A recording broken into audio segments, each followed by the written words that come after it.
Welcome. We got Ileana saying hi. Mark's about to get some pickleballs. Jacob's wondering why he's friends with Mark currently. To give me pickleball suggestions. Type in chat. Let me know. Yeah, let us know what's going on in your world. Is it a good real estate market? Is it not? I want to share something with you guys. I haven't done the video on this, which I'm going to, because for months I was doing all these videos daily, and I was getting so much hate, not from the real estate world, but from outside of the real estate world, as far as where the market was heading. It was going to crash. Dude, some of the comments were insanely like aggressively mean. And I was like, I don't have time for this shit. And I was like, I'm probably not going to do as many anymore. So then more. I know we should have been more. But then I got busy with Success Magazine. And then I just got this article today. It came out 2 days ago. Came out yesterday. And this is Goldman Sachs makes a bold housing market call. What we're going to start seeing is this is going to start being the news that we're going to start reading media-wise. Check this out. It says, I'm going to just highlight this for you guys. It says, U.S. home prices, instead of them falling 6.1% in 2023, which was their prediction, January 10th, now they've switched it around and said, you know what? It's only going to be 2.6% down. Right. And then the important thing is this, though. Check this out. National home prices will be down around 6% from its June peak of 2022.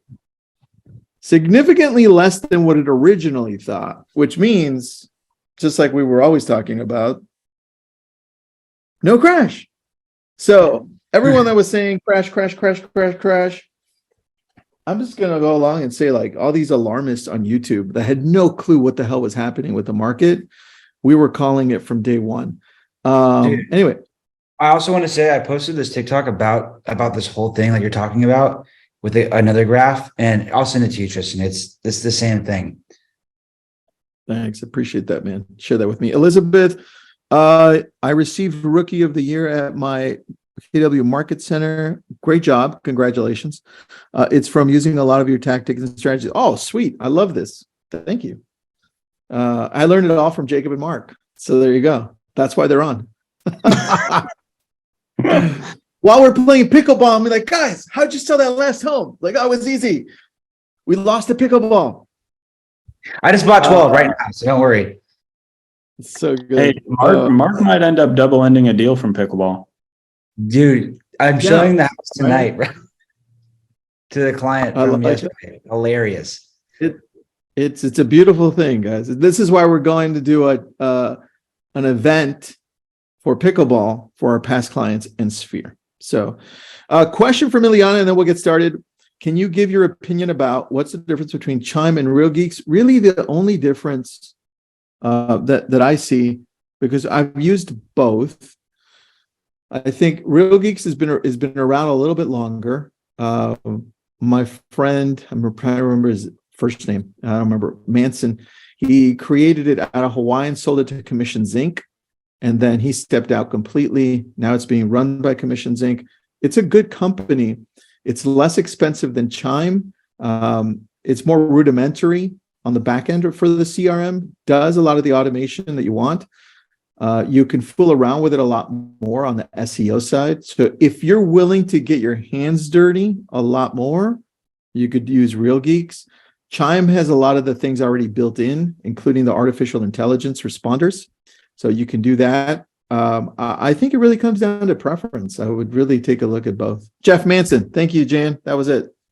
And then he sold it for millions to Commissions Inc., retired, and now he's back. His non-compete just finished up this year, so he's back. Let's go. Dude, I know. It's from making all of these friendships all across the years. Monch is sending me something that he wants me to share with all of you, which is kind of a cool thing. Oh, damn. Monch, you want me to share that? Do you guys want this? Check this out. Newsletter content ideas for engaging your audience. It looks like our team made this, and they gathered it from all of our talks and all of the things we've done in the past. I want to share it. Do we have a shareable link, Munch? Is that the one? That's the one. Yep. All right. And everybody, I need a yes so that I can share this, or else I'm not going to share it.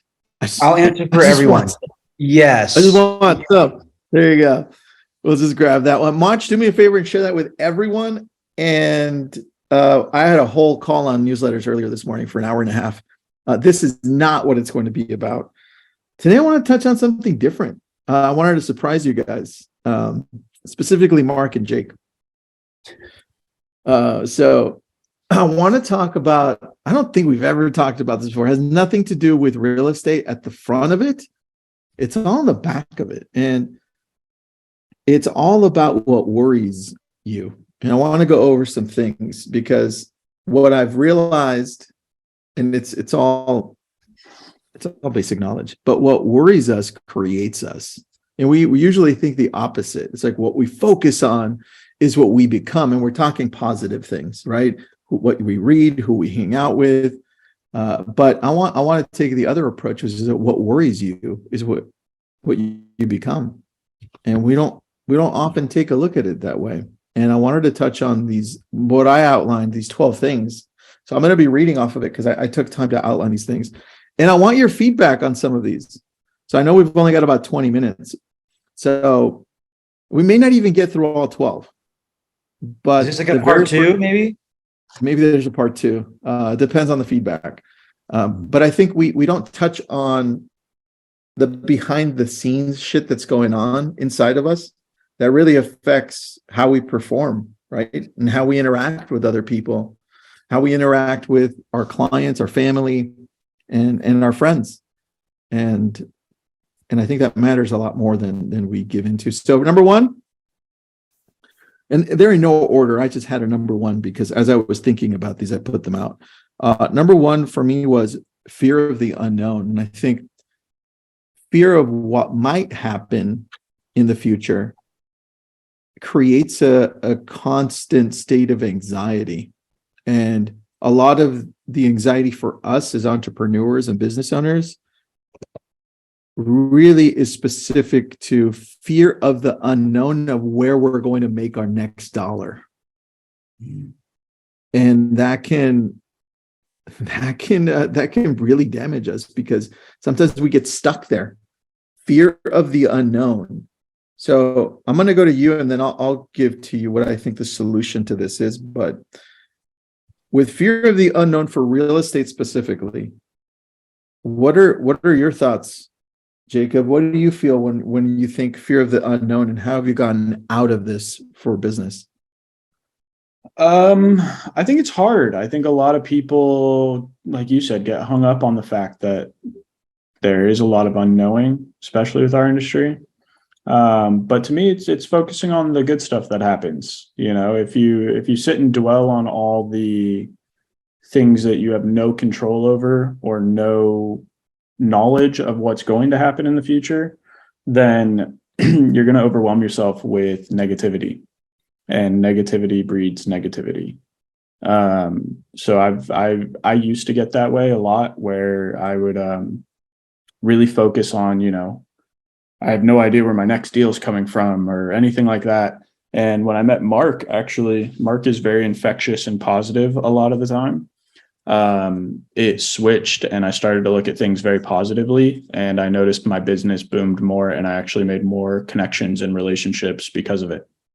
So I think it's just trying to understand that there are factors that you have zero control over and being okay with that.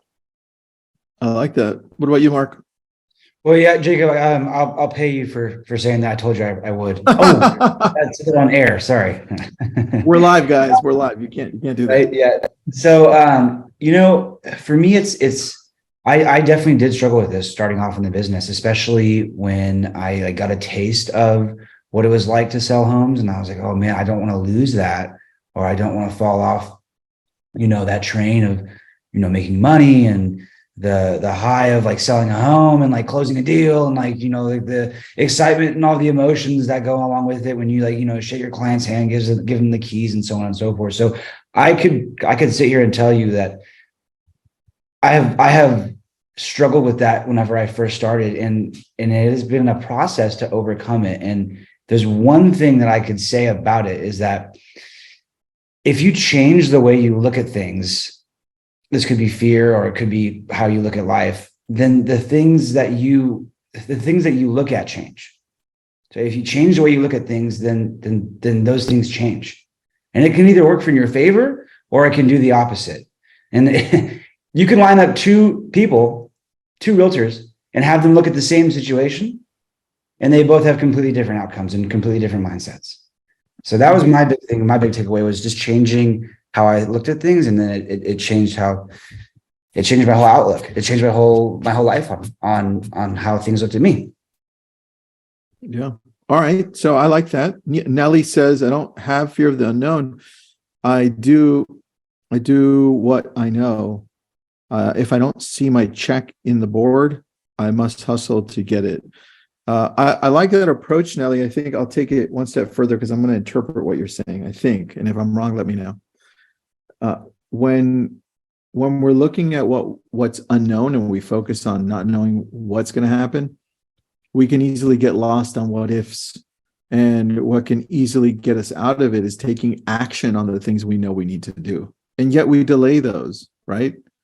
So I think if we outline when we're feeling like some anxiety, Nellie, yes, I thought so. When we feel like, oh shit, I'm stuck and I don't have anything under contract. I don't have the amount of escrows or under contracts that I would like because I have a certain goal or I have to pay something. I think we can easily focus on what we don't have. But what if we focus on the things that we're great at already? Like if I went to Jake and I went to Mark and I said, well, what are you guys great at already?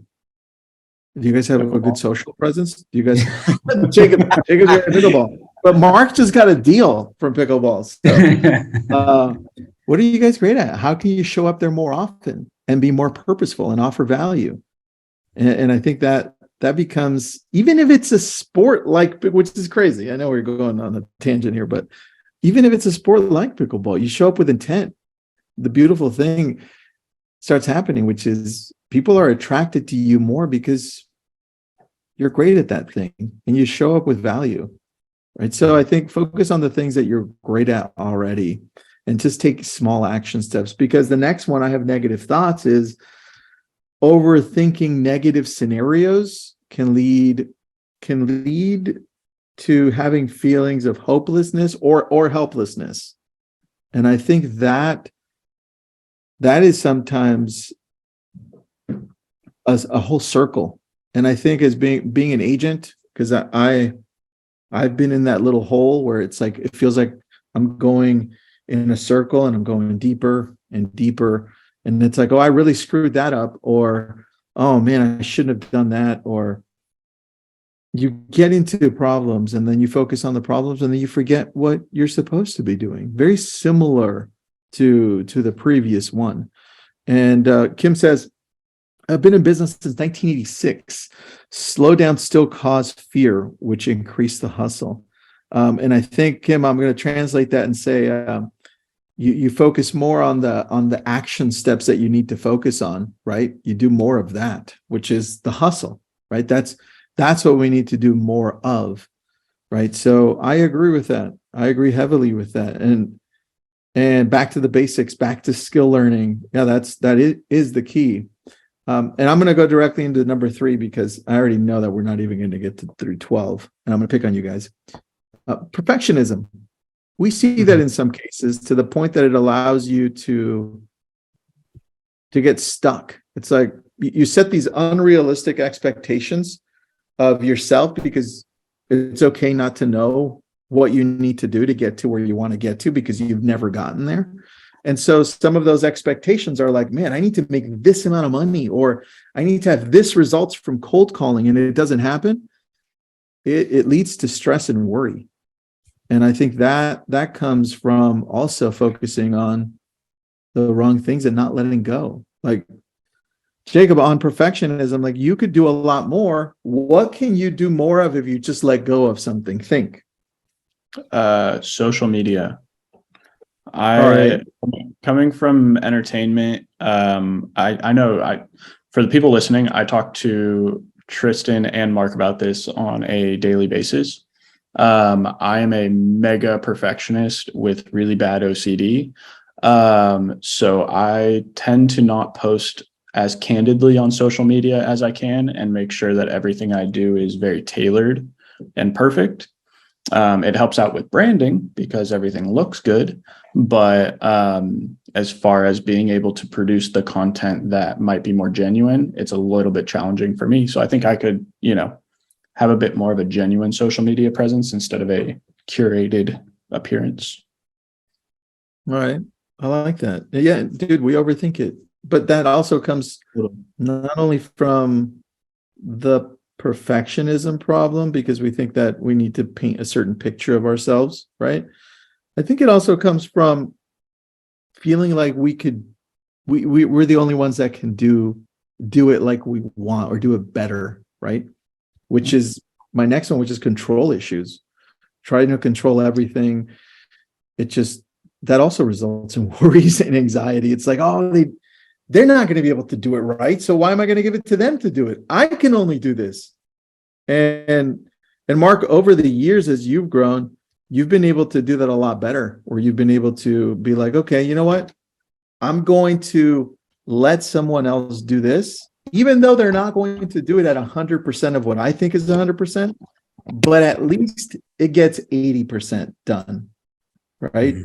And you've gotten a lot better at that, right? Yeah, and also like with that 80%, it has now relieved 100% of my time to then focus that time on something else.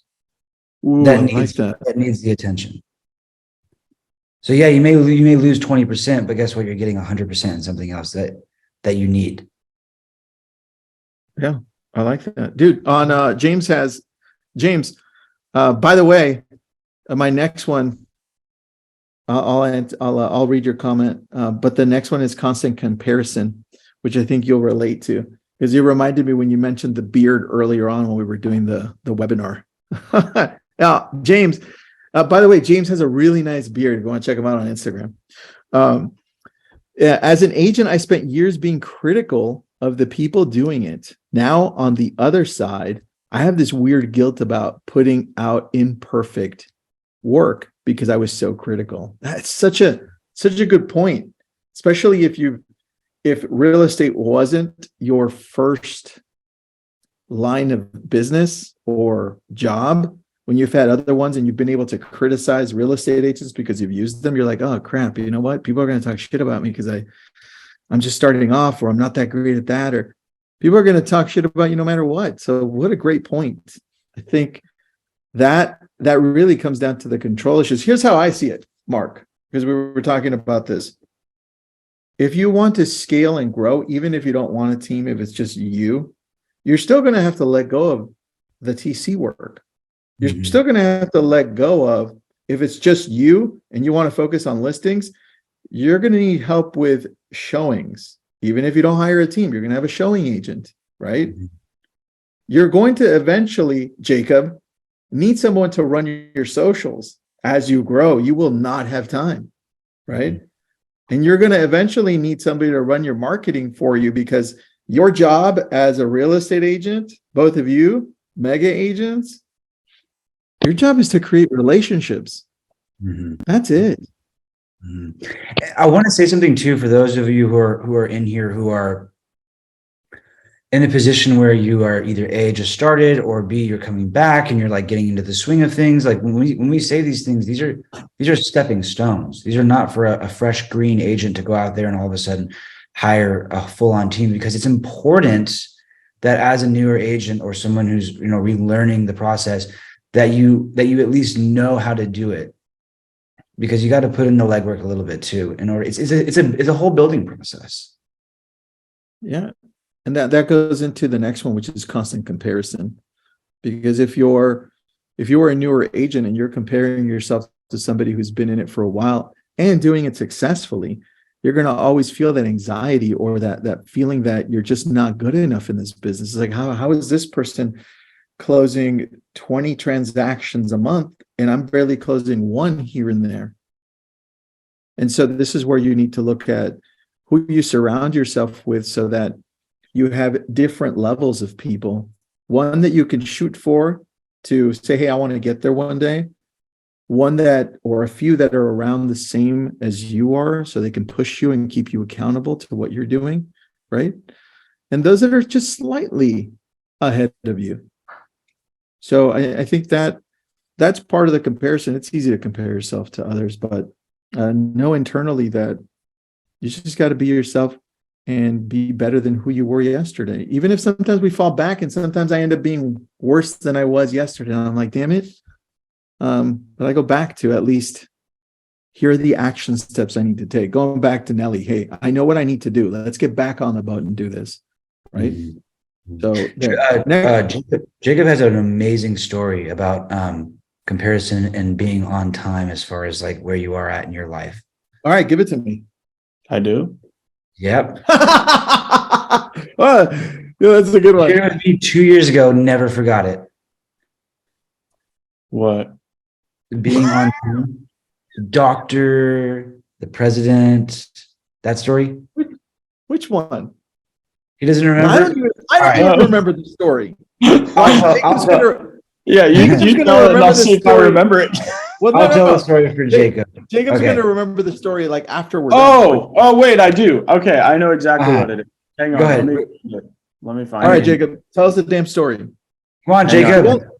We've only got 3 minutes and we're on number 7. It's a Okay, good story. So this was sent to me actually by a friend of mine who is an extremely successful business owner.